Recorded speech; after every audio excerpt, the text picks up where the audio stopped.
District and session জাজ Nagaon কোৰ্টত vacancy ওলাইছে। এই ভেকেঞ্চিটো আছে পিয়ন আৰু চকীদাৰৰ ক্ষেত্ৰত। পিয়ন আৰু চকীদাৰ ডিপাৰ্টমেণ্টৰ 7টা পোষ্ট আছে। ইয়াৰ বাবে কোৱালিফিকেশ্যন আপুনি ক্লাছ 8 অৰ্থাৎ অষ্টমমান শ্ৰেণী উত্তীৰ্ণ হ'লেই হ'ব। চ' ফ্ৰেণ্ডছ, এতিয়া আমি দেৰি নকৰাকৈ ব'লক ভিডিঅ'টো আৰম্ভ কৰোঁ। গুগল অথবা মজিলা চাৰ্চ বাৰত আমি nagaonjudiciary.gov.in আমি এইটো টাইপ কৰাৰ লগে লগে আমাৰ সন্মুখত খোল খাব নগাঁও ডিষ্ট্ৰিক্ট জুডিচিয়াৰীৰ এই পেজটো।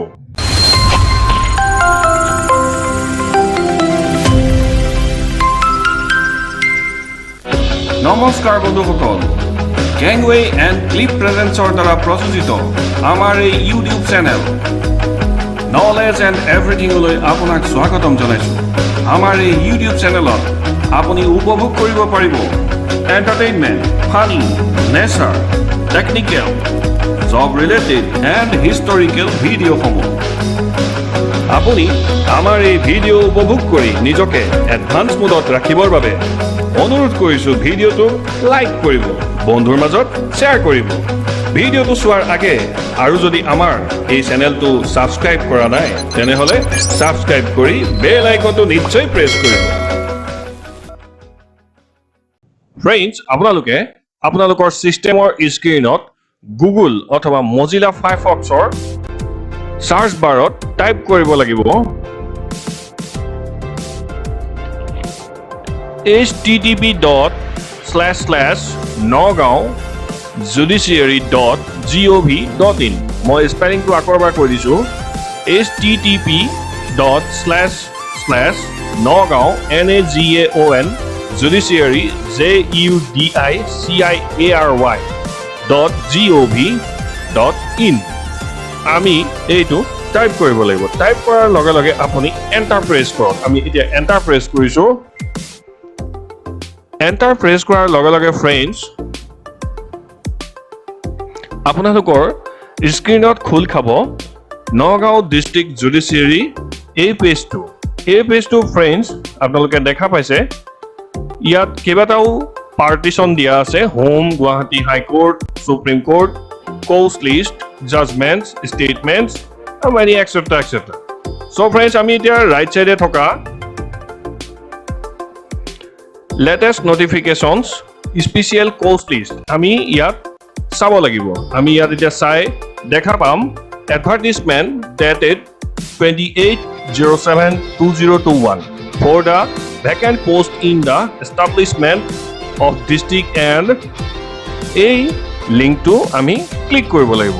আমি এতিয়া ফ্ৰেণ্ডছ এই লিংকটো আমি ক্লিক কৰিম। ক্লিক কৰি দিয়াৰ লগে লগে আপোনালোকৰ সন্মুখত এটা PDF-ৰ পেজ ডাউনলোড হ'ব।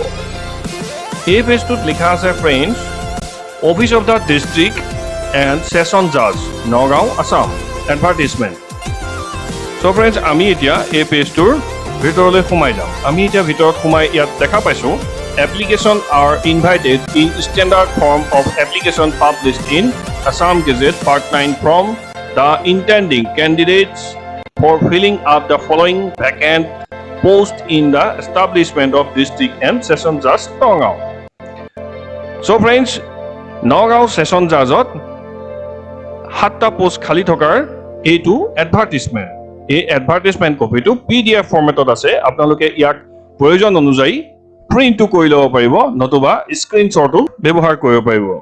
ফ্ৰেণ্ডছ, এইখন হৈছে ভেকেঞ্চিৰ চাৰ্ট। 1 নম্বৰতে আছে পিয়ন, 4টা পোষ্ট আছে।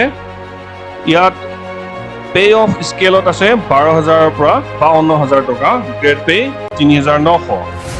UR অৰ্থাৎ জেনেৰেল কেণ্ডিডেটৰ বাবে 2টা, STP কাৰণে এটা, ST হিলছ, H মানে হিলছৰ কাৰণে এটা। তো চিৰিয়েল নম্বৰ 2ত আছে চকীদাৰ। চকীদাৰত ভেকেঞ্চি আছে 2টা।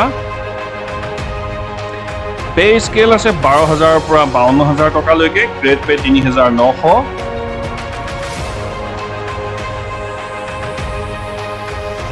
और सीरियल नंबर 3 আছে পিয়ন কন্ট্ৰাকচুয়াল। ইয়াত ভ্যাকেন্সি আছে এটা, ইয়াৰ দৰমহাৰ নিৰিখ হৈছে 15,000 ফিক্স পে পাৰ মান্থ, অৰ্থাৎ প্ৰত্যেক মাহে 15,000 টকাকৈহে তেওঁ লাভ কৰিব, যিজনে চাকৰিটোৰ বাবে যোগ্য হ'ব। Category unreserved, the post is purely temporary. এই পিয়ন ভেকেঞ্চিটো কণ্ট্ৰেকচুৱেল বেচিছৰ, চ' এই পিয়ন ভেকেঞ্চিটো টেম্পৰেৰী। এতিয়া ফ্ৰেণ্ডছ আমি অলপ তললৈ যাওঁ। তললৈ গ'লে আমি ইয়াত দেখা পাম কেণ্ডিডেটৰ বাবে থকা কিছুমান ৰুল অফ ৰেগুলেশ্যন। ফ্ৰেণ্ডছ, এই গোটেই ভেকেঞ্চিটো অফলাইন মোডৰ। অফলাইন হোৱা হেতুকে আপুনি এই ভেকেঞ্চিটো এপ্লাই কৰিবৰ বাবে ষ্টেণ্ডাৰ্ড ফৰ্ম ব্যৱহাৰ কৰিব লাগিব। ইয়াত দিয়া আছে, the candidate must not be less than 18 years and more than 40 years of age on 01/01/2021, অৰ্থাৎ 2021 চনৰ জানুৱাৰী 1 তাৰিখলৈকে যিজন প্ৰাৰ্থীয়ে এপ্লাই কৰিব এই ভেকেঞ্চিটোৰ বাবে তেওঁ 18 বছৰতকৈ কম হ'ব নালাগিব আৰু 40 বছৰতকৈ বেছি হ'ব নালাগিব। Minimum education qualification is class 8 pass and those who have passed its SSLC examination shall not be eligible to apply for the post. আপুনি ক্লাছ 8 অৰ্থাৎ অষ্টমমান শ্ৰেণীলৈকে যদি পঢ়িছে তেতিয়াহ'লে আপুনি এই পোষ্টটোৰ বাবে এপ্লাই কৰিব পাৰিব। যদি আপুনি ক্লাছ 8ৰ পৰা অধিক, যেনে ধৰক আপুনি মেট্ৰিক পাছ কৰিছে, হাই ছেকেণ্ডেৰী পাছ কৰিছে, তাৰপিছত আপুনি ডিগ্ৰী কমপ্লিট কৰিছে, তাৰপিছত আপুনি MA একাধিক্ৰমে এনেদৰে আপুনি গৈ আছে পাছ কৰি। যদি আপুনি এনেদৰে একাধিক্ৰমে উচ্চ শিক্ষা অৰ্জন কৰিছে তেতিয়াহ'লে আপুনি এই ভেকেঞ্চিটো এপ্লাই কৰিব নোৱাৰিব। তেনেহ'লে ফ্ৰেণ্ডছ, আপুনি কিমান পঢ়িলে এই ভেকেঞ্চিটো এপ্লাই কৰিব পাৰিব? আপুনি অষ্টমমান শ্ৰেণী ক্লাছ 8লৈকে যদি আপুনি পঢ়িছে, 8 পাছ কৰিছে, তেতিয়াহ'লে আপুনি এই ভেকেঞ্চিটো এপ্লাই কৰিব পাৰিব। যদি আপুনি মেট্ৰিক পাছ কৰিছে তেতিয়াও আপুনি এই ভেকেঞ্চিটো এপ্লাই কৰিব পাৰিব। কিন্তু যদি আপুনি হাই ছেকেণ্ডেৰী পাছ কৰিছে তেতিয়াহ'লে আপুনি এই ভেকেঞ্চিটো এপ্লাই কৰিব নোৱাৰিব। অৰ্থাৎ ফ্ৰেণ্ডছ, আপুনি যিহেতু আমাৰ এই ইউটিউবৰ ছাবস্ক্ৰাইবাৰ, তেতিয়াহ'লে মই তাত থকা টেকনিকেল দিশটো শিকাই দিব বিচাৰিছোঁ। টেকনিকেল দিশটো হৈছে ফ্ৰেণ্ডছ, আপুনি যদি MA পাছ কৰিছে নাইবা আপুনি গ্ৰেজুৱেশ্যনেই লৈছে, আপুনি যিমানেই উচ্চ শিক্ষা গ্ৰহণ নকৰক কিয়, যদি আপুনি এই চাকৰিটো ল'ব বিচাৰে, পৰীক্ষাত অৱতীৰ্ণ হ'ব বিচাৰে, তেতিয়াহ'লে ফ্ৰেণ্ডছ আপুনি হাই ছেকেণ্ডেৰী চাৰ্টিফিকেট ইয়াত ব্যৱহাৰ নকৰিব। আপুনি ন্যূনতম মেট্ৰিক পাছৰ যিখন আপোনাৰ হাতত সেৱা বৰ্ডৰ চাৰ্টিফিকেট অথবা CBSEৰ চাৰ্টিফিকেট আছে, মাৰ্কশ্বিট আছে, সেইখন আপুনি ব্যৱহাৰ কৰি এই চাকৰিৰ বাবে এপ্লাই কৰিব পাৰিব।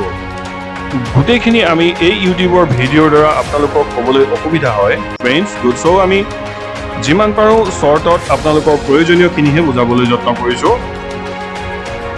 7 নম্বৰ পইণ্টটোত আছে, the candidate have to submit their application along with self attested documents in photocopy in a sealed envelope by courier, register post, speed post or deposit the same in the drop box provided for the purpose of the 7 number column to dia ase friends, the candidate have to submit their application along with self-attested documents in photocopy in a sealed envelope by courier / registered post / speed post / or deposit the same in the drop box provided for the purpose in the premises of the district and session judges court building at Nagaon, or by email to recruitment.nagaon@gmail.com in PDF format.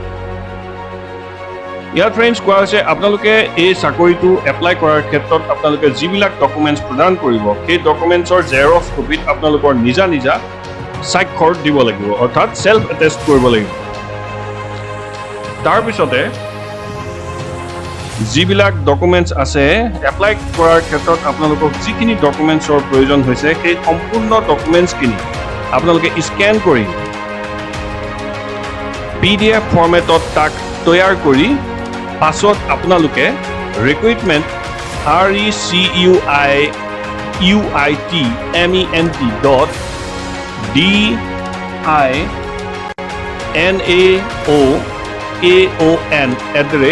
recruitment@gmail.com এই email আইডিটোত আপোনালোকে PDF format কৰি প্ৰেৰণ কৰিব পাৰিব।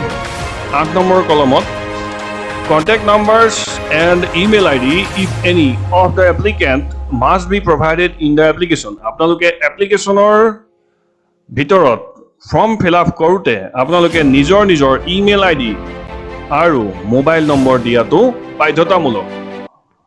9 নম্বৰতে আছে the applicant should be addressed to the district and session judge Nagaon and the applicant must mention on the envelope containing the application for the post of peon chokidar / peon contractual at the top. যেতিয়া আপোনালোকে এপ্লিকেশ্যনখন ready কৰিব তেতিয়া আপুনি application অৰ্থাৎ standard ফৰ্মৰ top হেডিঙত আপোনালোকে লিখিব লাগিব তলত থকা ডেছক্ৰিপশ্যন বক্সত ক্লিক কৰিলে ক্ৰয় কৰিব পাৰিব এমেজনৰ পৰা বিভিন্ন ধৰণৰ মন পচন্দৰ সা সামগ্ৰী অতি কম মূল্য। চ' ফ্ৰেণ্ডছ, আপোনালোকে পলম নকৰি ডেছক্ৰিপশ্যন বক্সত দি থোৱা লিংকসমূহ ক্লিক কৰক আৰু আজিয়েই ক্ৰয় কৰি আনক আপোনাৰ পচন্দৰ সামগ্ৰী। Application for the post of peon / chokidar / peon bracket contractual bracket close কৰি দিব লাগিব। আপোনালোকে এই লাইনটো ব্যৱহাৰ কৰিব লাগিব আপোনালোকৰ ষ্টেণ্ডাৰ্ড ফৰ্মৰ টপ হেডিং। ষ্টেণ্ডাৰ্ড ফৰ্মত স্পেচ দিয়া হৈ থাকে, তাতে আপোনালোকে এই বস্তুটো লিখিব লাগিব নতুবা টাইপ কৰিব লাগিব। ফ্ৰেণ্ডছ, অন্য আৰু বিশেষ আপোনালোকে জানিবলগীয়া একো নাই। তদুপৰিও আপোনালোকে যদি আৰু বিশদভাৱে জানিব বিচাৰে তেতিয়াহ'লে আমাৰ এই ভিডিঅ'টো চোৱাৰ শেষত তলত থকা ডেছক্ৰিপশ্যন বক্সত আপোনালোকৰ সুবিধাৰ কাৰণে মই লিংকটো দি দিম। সেই লিংকটো ক্লিক কৰিলে আপোনালোকে ৱেবছাইটটোৰ জৰিয়তে আপোনালোকে এই পেজটোত যাব পাৰিব। এই পেজটোত যোৱাৰ পাছত আপোনালোকে এই PDF কপিটো প্ৰিণ্ট আউট উলিয়াই ল'ব পাৰিব, নতুবা স্ক্ৰীনশ্বট কৰি ল'ব, পঢ়িব পাৰিব, বুজিব পাৰিব, তাৰপিছত চাকৰিটো এপ্লাই কৰিব পাৰিব। আৰু তাতোতকৈ যদি আপোনালোকে ফ্ৰেণ্ডছ বুজি পোৱাত এপ্লাই কৰাত কিবা যদি অসুবিধা পায় তেতিয়াহ'লে নিশ্চয় আপোনালোকে কম্পিউটাৰ এক্সপাৰ্টৰ সহায় লওক। চ' ফ্ৰেণ্ডছ, আমাৰ আজিৰ এই জব ৰিলেটেড শিতানৰ এই ভিডিঅ'টো চাই আপোনালোকে কেনেকুৱা পালে তলত থকা কমেণ্ট বক্সত কমেণ্ট কৰি জনাবলৈ নাপাহৰিব। লগতে লাইক, ছাবস্ক্ৰাইব আৰু বেল আইকনটো নিশ্চয় প্ৰেছ কৰিব। ফ্ৰেণ্ডছ, পুনৰ এটা নতুন ভিডিঅ' লৈ অহাৰ প্ৰতিশ্ৰুতিৰে আজিলৈ বিদায়। টেক কেয়াৰ, বাই বাই।